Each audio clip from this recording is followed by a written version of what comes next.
नमस्कार, स्वागत है आपका बड़ी खबर में। दिन की 4 बड़ी खबरें लेकर हाजिर हूं मैं आपके साथ गौरव राजेंद्र। पहली बड़ी खबर चंडीगढ़ से है, जहां राज्य सरकार ने अनुबंधित कर्मचारियों के हित में बड़ा फैसला लेते हुए अनुबंधित कर्मचारियों को जॉब सिक्योरिटी देने का फैसला किया है। तो दूसरी बड़ी खबर की बात करते हैं। पेरिस ओलंपिक से जुड़ी हुई दूसरी बड़ी खबर आप देख पा रहे हैं, जो है भारत के खिलाड़ी पेरिस ओलंपिक्स में बेहतरीन प्रदर्शन कर रहे हैं। सीएम सैनी ने खिलाड़ियों को बधाई दी है। और तीसरी बड़ी खबर में हम बात करेंगे विधानसभा चुनाव से जुड़ी हुई, जो कि बीजेपी चुनावी तैयारियों को लेकर जो है एक्टिव नजर आ रही है। तो वहीं बीजेपी ने 90 विधानसभा क्षेत्रों में चुनाव प्रभारी और चुनाव संयोजक नियुक्त किए हैं। चौथी बड़ी खबर फरीदाबाद से है, जहां बिजली कर्मचारी की मौत के बाद कर्मचारियों ने जमकर हंगामा किया है। 4 बड़ी खबरें आपकी टेलीविजन स्क्रीन पर, जिसमें कि हम सिलसिलेवार तरीके से आप तक पहुंचाएंगे। पहली खबर में बात करेंगे कच्चे कर्मचारियों को नायब सिंह का जो है जिस तरीके से जो है अनुबंधित कर्मचारियों को जॉब सिक्योरिटी देने का फैसला किया है। तकरीबन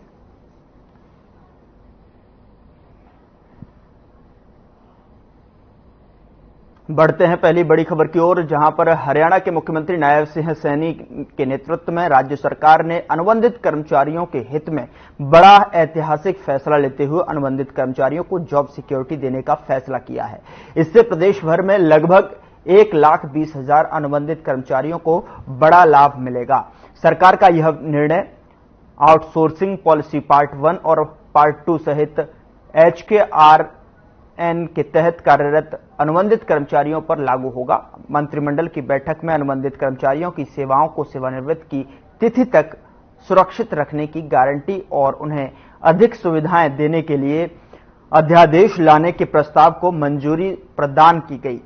साथ ही आपको बता दें कि इस अध्यादेश के अनुसार राज्य सरकार ने प्रदेश के विभिन्न विभागों सहित हरियाणा कौशल रोजगार निगम के तहत कार्यरत सभी अनुबंधित कर्मचारियों की सेवाओं को सेवानिवृत्ति की अवधि तक सुरक्षित करने का प्रावधान किया है। तो वहीं 15 अगस्त 2024 तक जिन अनुबंधित कर्मचारियों को 5 वर्ष पूरे हो जाएंगे, वे इस नीति के तहत पात्र होंगे। अनुबंधित कर्मचारियों को पे स्केल का बेसिक वेतन प्रदान किया जाएगा। कच्चे कर्मचारियों को जो है यकीनन यहां पर तोहफा मिलता हुआ साफ तौर पर नजर आ रहा है, जहां पर नायब सरकार ने कच्चे कर्मचारियों के हित में यह फैसला लिया है, निर्णय लिया है, जहां पर अनुबंधित कर्मचारियों को जो जॉब मिली है उसकी सिक्योरिटी के साथ साथ प्रदेश के 1,20,000 कच्चे कर्मचारियों को जो है इसका लाभ मिलेगा। साथ ही इसके पे स्केल को भी ध्यान में रखा जाएगा, यानी कि 15 अगस्त तक अगर जिसको भी 5 वर्ष जो है पूरे हुए हैं, वो इस श्रेणी में शामिल होंगे।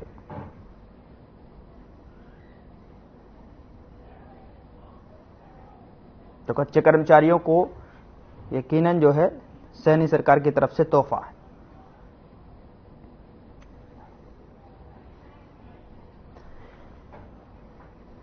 इस खबर पर ज्यादा जानकारी के साथ हमारे संवाददाता ओपी शर्मा हमारे साथ लाइव जुड़े हुए हैं। उनके साथ जो है चलते हैं और उनसे पूछते हैं कि क्या कुछ ये माजरा है। ओपी शर्मा जी, क्या कुछ जो है ये निर्णय लिया गया है कच्चे कर्मचारियों को पक्के करने के साथ साथ जो है उनके अनुबंधित जो पे स्केल है उसको भी जो है कहीं ना कहीं ये तोहफे के रूप में देखा जा रहा है? देखिए गौरव, जो वीरवार था वो चंडीगढ़ में हरियाणा कैबिनेट की एक बैठक हुई थी और उस बैठक में हरियाणा सरकार के अंदर जितने भी अनुबंधित कर्मचारी, चाहे वो कॉन्ट्रैक्ट के हैं, हरियाणा कौशल रोजगार निगम के तहत है या जितने भी विभिन्न भागों में ये कर्मचारी लगे हुए हैं, इन सभी को जो है सरकार ने पक्का जो है वो नहीं किया गया है। कुछ तकनीकी दिक्कतें सरकार के सामने जो है आ रही, सरकार ने कमेटी बनाई थी। उस कमेटी की सिफारिशों के आधार पर इन कर्मचारियों को पक्का तो नहीं किया गया, लेकिन इन सभी को रोजगार की जो एक गारंटी या सिक्योरिटी जो दे दी गई। और अब ये सभी जो 1,20,000 जो कच्चे कर्मचारी हों या अनुबंधित कर्मचारी हों, ये सभी जो है वो अब सेवा काल जो है इनका 18 साल की उम्र तक जो वो रहेगा। जिस कर्मचारी ने अपने 5 साल 15 अगस्त 2024 को जो है वो पूरे कर लिए हैं, उन्हें उनके जो नियरेस्ट ग्रेड है, मान लो अगर कोई ग्रुप डी में कर्मचारी लगा है और उसको अगर सरकार मतलब रोजगार की नौकरी की जो सिक्योरिटी देती है तो उसका जो पहला ग्रेड है वो 16,900 रुपए का बनता है। लेकिन अगर उसने 5 साल पूरे कर रखे हैं तो इसके अंदर जो है वो बेसिक पे में जो ये 16,900 इसमें 5% की बढ़ोतरी जो है वो की जाएगी। और अगर किसी ने 8 साल पूरे अपनी सेवा के 15 अगस्त 2024 को कर रखे हैं और हो जाते हैं तो उसको 10% की बढ़ोतरी मिलेगी। और इसमें 10 साल या 10 से ज्यादा कार्यकाल जो अनुबंध के आधार पर हरियाणा सरकार ने पूरा कर लिया उनको 15% की सिक्योरिटी मिलेगी। इसके अलावा पक्के कर्मचारियों के तहत साल में 2 बार उनको भी जो है इंक्रीमेंट जो महंगाई भत्ता डीएनएस अलाउंस होता है उसकी भी जो उनको किस्त कहीं ना कहीं वो किस्त जारी की जाएगी। और जो आरोग्य योजना है उसके तहत इन कर्मचारियों को और इनके परिवार वालों को बीमा जो है दिया जाएगा। इनका पीएफ और ईपीएफ, एनपीएस और जो ग्रेच्युटी है पक्के कर्मचारियों को वो भी दी जाएगी। यहाँ तक कि अगर कोई महिला या पुरुष कर्मचारी उनके घर में अगर कोई बच्चा पैदा होता है तो महिला को मैटरनिटी लीव और पुरुष को जो है पैटर्निटी लीव भी जो है सरकारी कर्मचारियों के तर्ज पर ही जो है दी जाएगी। तो कहीं ना कहीं हालांकि कर्मचारी अपने आप को पक्का होने की मतलब एक रेगुलराइजेशन की उम्मीद कर रहे थे, लेकिन सरकार ने उनको वो तोहफा तो नहीं दिया। लेकिन फिर भी एक बड़ी राहत कहीं ना कहीं सरकार ने अपने दम के ऊपर जो है उनको दी है।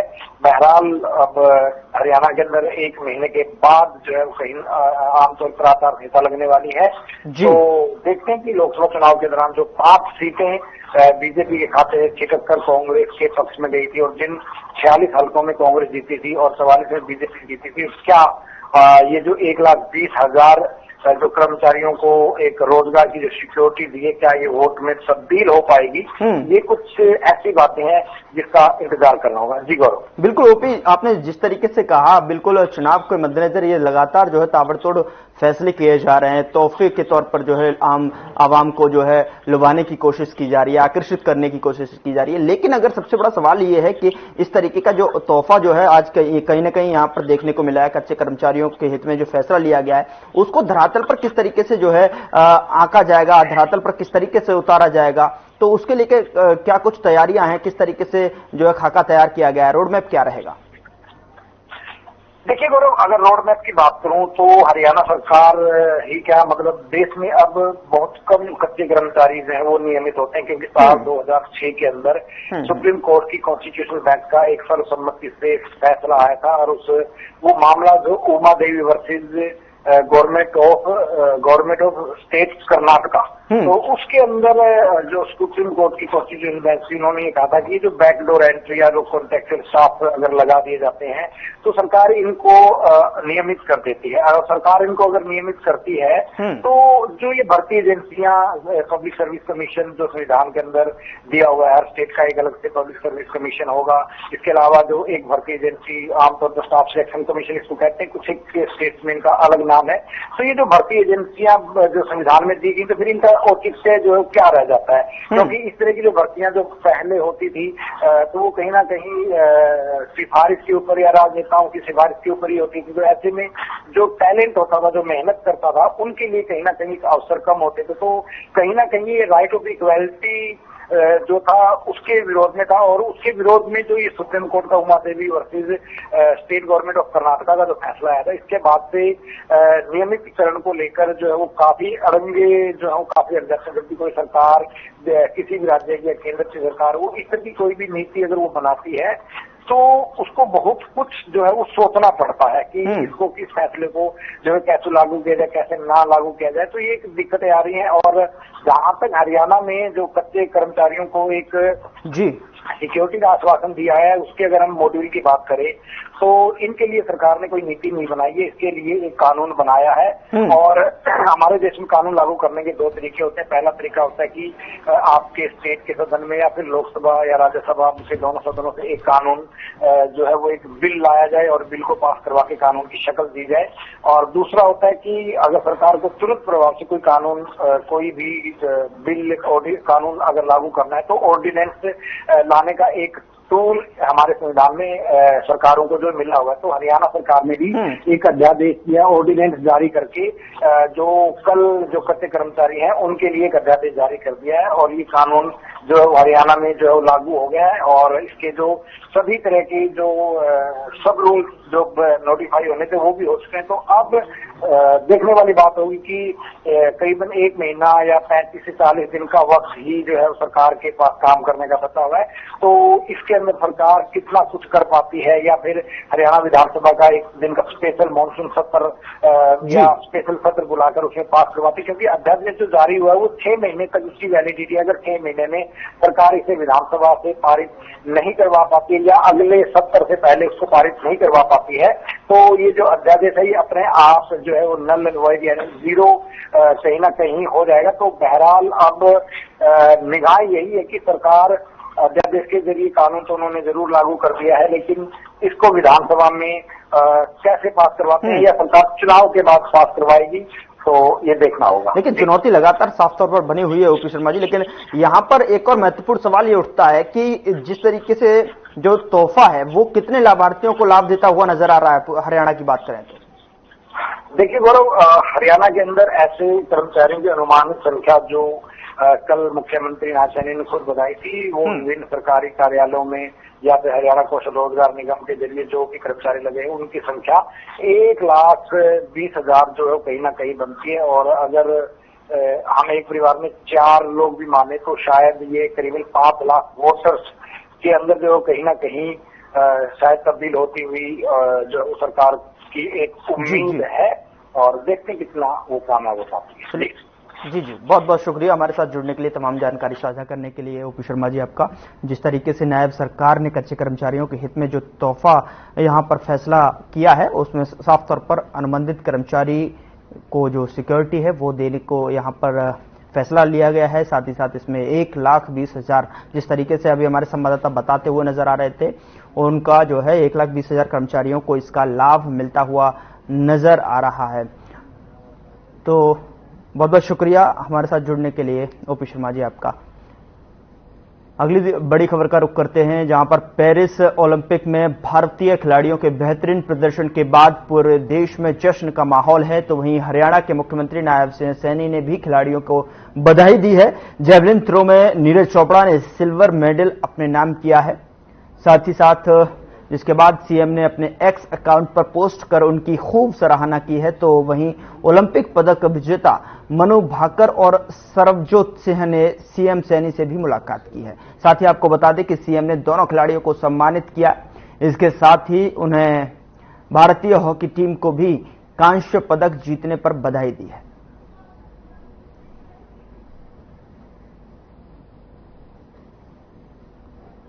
तो ओलंपिक खिलाड़ियों के लिए जिस तरीके से जो है पेरिस ओलंपिक में लगातार जो भारत की तरफ से जो मेडल्स आ रहे हैं उसको देखते हुए कहीं ना कहीं सीएम नायब सिंह सैनी ने यहां पर पदक वीरों को सम्मानित किया है, जिसमें कि सीएम सैनी ने मनु भाकर और सरबजोत सिंह से मुलाकात कर सीएम ने संत कबीर कुटी में भी दोनों पदक वीरों को सम्मानित किया।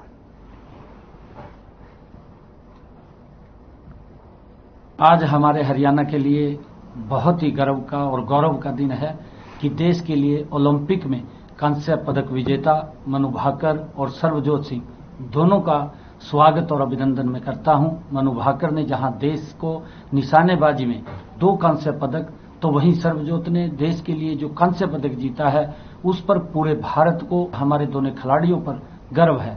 हमारी खेल नीति के अनुसार जल्द ही राज्य स्तरीय समारोह में हमारे सभी खिलाड़ियों को सम्मानित भी किया जाएगा। इन दोनों के अलावा हमारे नीरज चोपड़ा ने भी रजत पदक और हॉकी में 3 खिलाड़ियों ने कांस्य पदक जीता है। इन सभी खिलाड़ियों को हमारी बधाई। जनसंख्या की दृष्टि से केवल 2% से ही कम की हिस्सेदारी वाले हरियाणा ने एक बार फिर ओलंपिक में देश का मान बढ़ाया है और देश के अब तक जीते गए 5 पदकों में से 4 में हरियाणा के खिलाड़ियों का योगदान है, जो पूरे प्रदेश के लिए गर्व का विषय है। मैं सभी खिलाड़ियों को बहुत बहुत शुभकामनाएं और बधाई देता हूं, जिन्होंने भारत का नाम पूरे विश्व के अंदर ऊंचा किया है। जी बहुत बहुत बढ़िया लगा कि बहुत खुशी होती है कि जब कोई स्पोर्ट्स लवर हो और वो सामने से जब वो फेलिसिटेट करने के लिए कहते हैं तो बहुत खुशी होती है और हमारा भी हौसला अफजाई होता है। हमें भी ऐसे लगता है कि हमें भी और आगे बढ़ना है, यहीं नहीं रुकना है। तो काफ़ी अच्छा लगा सर से मिलके और बहुत सारी बातें हुई। तो बहुत बहुत शुक्रिया इस मौके के लिए। और जी जैसे स्पोर्ट्स पॉलिसीज़ के बारे में और स्पोर्ट्स के बारे में बता रहे थे किस तरीके से काम किया गया है पंजाब में भी, तो हालांकि मैं बहुत ज़्यादा वाकिफ़ नहीं हूँ, पर जिस तरीके से सर ने आज बताया तो मुझे बहुत बढ़िया लगा कि स्पोर्ट्स को लेके वो कितने उत्सुक रहते हैं। और सिर्फ पंजाब के लिए ही नहीं बल्कि हरियाणा और पंजाब दोनों के लिए काफ़ी मिलजुल कर काम, और हॉकी की जैसे चर्चाएं हुई तो काफ़ी बढ़िया लगा उनका जो उनकी उत्सुकता देखकर बहुत बहुत खुशी हुई जी। और मुझे उम्मीद है कि पंजाब और हरियाणा मतलब इंडिया तो करे ही, बट जैसे पंजाब और हरियाणा भी काफ़ी तरक्की कर रहा है और यूं ही करता रहे। मुझे लगता है कि खेल में तो सबको साथ मिलकर ही आगे बढ़ना चाहिए, कोई ऐसे नहीं होता कि लड़कियां और लड़के, पर मेरे ख्याल से बराबर की अपॉर्चुनिटीज़ दोनों को ही मिलनी चाहिए। जैसे मुझे तो बचपन से ही बराबर की अपॉर्चुनिटीज़ मिली हैं, पर बहुत सारे घर होते हैं जहां उतनी अपॉर्चुनिटीज़ लड़की को नहीं दी जाती हैं। पर मैं ये मानती हूँ कि समाज बदल रहा है और बहुत सारे पॉजिटिव चेंज देखने को मिल रहा है। और मैं उम्मीद करती हूँ कि आगे आने वाले 10-15 सालों में काफ़ी ज़्यादा बढ़िया चेंज देखने को मिलेगा। और मैं भी अपनी पूरी कोशिश करूँगी कि इसमें बदलाव लाने में मेरा जो पार्ट होगा मैं वो डेफिनेटली प्ले करूँगी।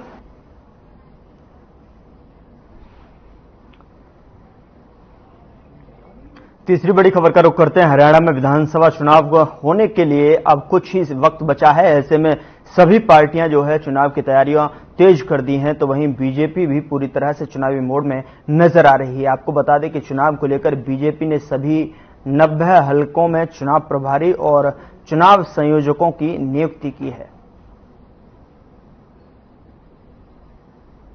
तो वहीं बीजेपी ने विधानसभा चुनाव को लेकर तैयारियां तेज कर दी हैं। तो वहीं आपको बता दें कि 90 विधानसभा सीटों पर बीजेपी पूरी तरीके से एक्टिव नजर आ रही है और जो है चुनावी तैयारियों में जुटी हुई है और तैयारियां तेज करते हुए यहां पर दिखाई दे रही है। तो विधानसभा चुनाव को लेकर जो है जिस तरीके से रंगमंच हरियाणा के अंदर सजा हुआ है उसमें जो है पूरी तरीके से सत्ता पक्ष विपक्ष दोनों ही एक्टिव मोड में नजर आ रहे हैं और दोनों ही जो है एक दूसरे पर जो है हावी होने की कोशिश पूरी तरीके से यहां पर दिखाई दे रही है। अपने आप को प्रूफ करने की, साबित करने की जो है जद में जो है कहीं ना कहीं सत्ता पक्ष विपक्ष पूरी तरीके से लगा हुआ है। चूंकि अब ज्यादा वक्त जो है विधानसभा चुनाव में नहीं है, ऐसे में चुनाव की तैयारियों में जिस तरीके से बीजेपी पूरी तरीके से जुटी हुई है उसको मद्देनजर प्रभारी संयोजक यहां पर बीजेपी ने नियुक्त किए हैं। तो उसकी लिस्ट आपके सामने टेलीविजन स्क्रीन पर है।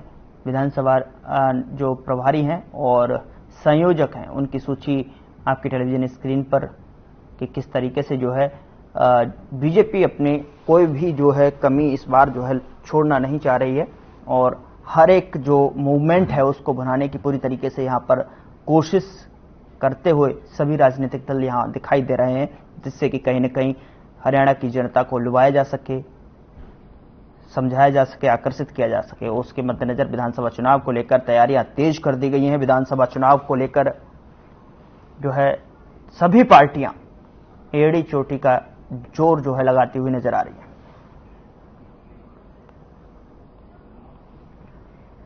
अगली खबर का रुख करते हैं। पिछले दिनों फरीदाबाद के ऊंचा गांव स्थित बल्लभगढ़ सब डिवीजन की सिटी 1 में काम करने वाले बिजली कर्मचारी मनोज कुमार को बिजली का करंट लगा, जिसको इलाज के लिए सेक्टर 8 स्थित निजी सर्वोदय अस्पताल में भर्ती किया गया, जहां उसकी मौत हो गई। साथ ही आपको बता दें कि बिजली कर्मचारियों ने अधिकारियों पर लापरवाही का आरोप लगाते हुए और मृतक कर्मचारी को अधिकारियों द्वारा कोई भी सहायता न दिए जाने से नाराज सैकड़ों की संख्या में इकट्ठे होकर नारेबाजी की। उनका कहना है कि मृतक बिजली कर्मचारी पिछले 18 महीने से बिना वेतन काम कर रहा था। अधिकारियों ने ना तो मृतक को हरियाणा कौशल रोजगार निगम के तहत विभाग में दिखाया और अब जब उसकी मौत हो गई है तो यूनियन ने अब आवाज बनकर मृतक के परिजनों को सहायता देने की जो सरकार और अधिकारियों से गुहार लगा रहे हैं।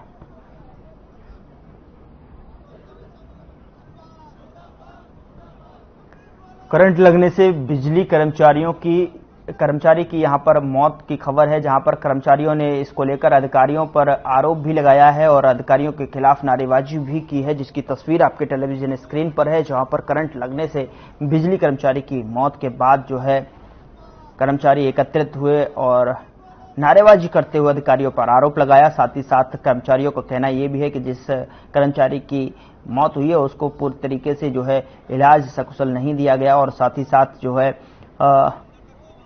काफी दिनों से, बड़े लंबे समय से जो है कर्मचारी बिना वेतन के ही कार्यरत था। तो ऐसे में काफी गंभीर सवाल यहां पर जो है लगाते हुए, काफी गंभीर आरोप यहां लगाते हुए यहां दिखाई दिए कर्मचारी, जहां पर अधिकारियों पर आरोप लगाया है। फरीदाबाद से यह खबर है जिसकी तस्वीर आपकी टेलीविजन स्क्रीन पर है।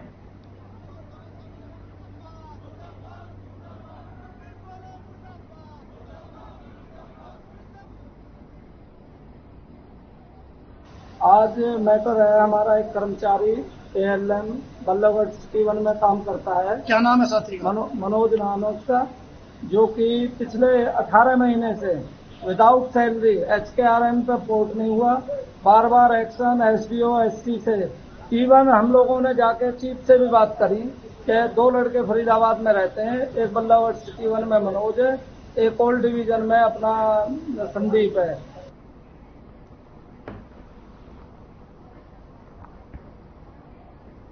तो फिलहाल बड़ी खबर में इतना ही। मुझे दीजिए इजाजत। नमस्कार।